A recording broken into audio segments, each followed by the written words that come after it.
Hello everyone, so in this video I will not demonstrate the color change and I will not demonstrate the flourish, the one I did at the beginning.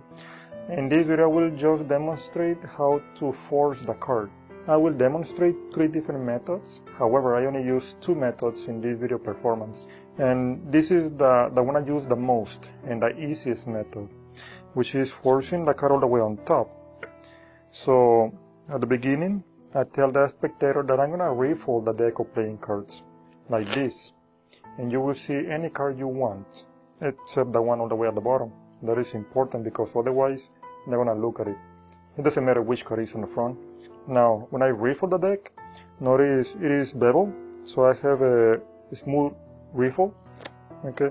So I can expose the card all the way on top a fraction of a second longer than the rest of them. Basically, when I refold, you cannot really tell any card except the one all the way on top. And I just expose it a little longer, okay? It requires some minor practice, but it's not that difficult.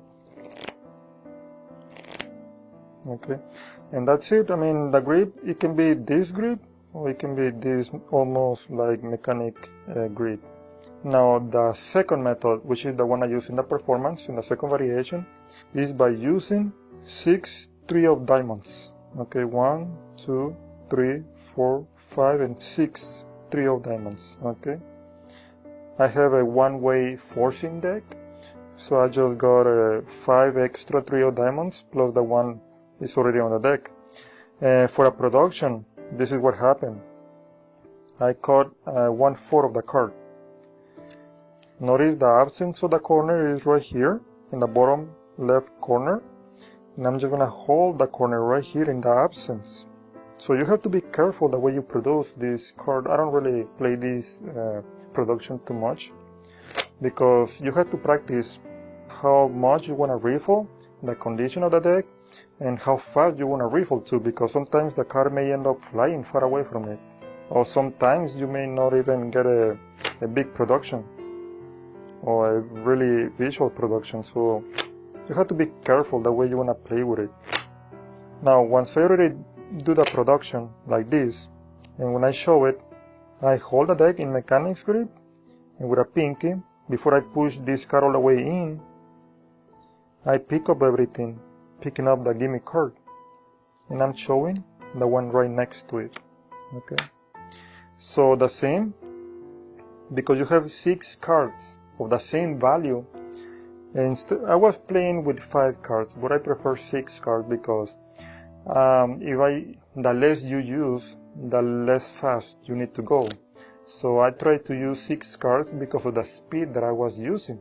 So by using 6 cards, I'm flashing the 3 of diamonds.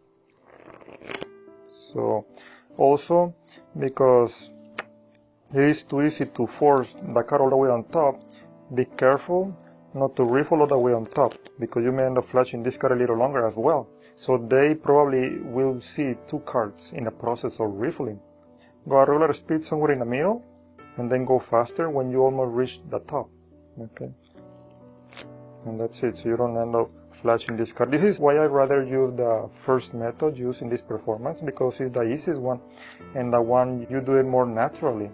Now, in few cases, one time a layman said, well, you're forcing the car all the way on top, so that's too obvious.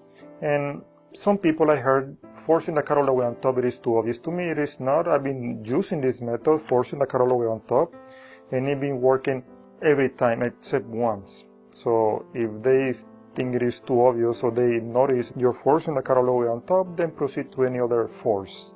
But I like the one all the way on top so I can do the flourish and then the color change. Now the third method that you can also use is by forcing the car all the way at the bottom, but you have to inject the car right next to it. So because you have a car that is shorter, some people they use scissors to cut the card about 1 millimeter. But instead of cutting the card, I'd rather inject the card, which is easier.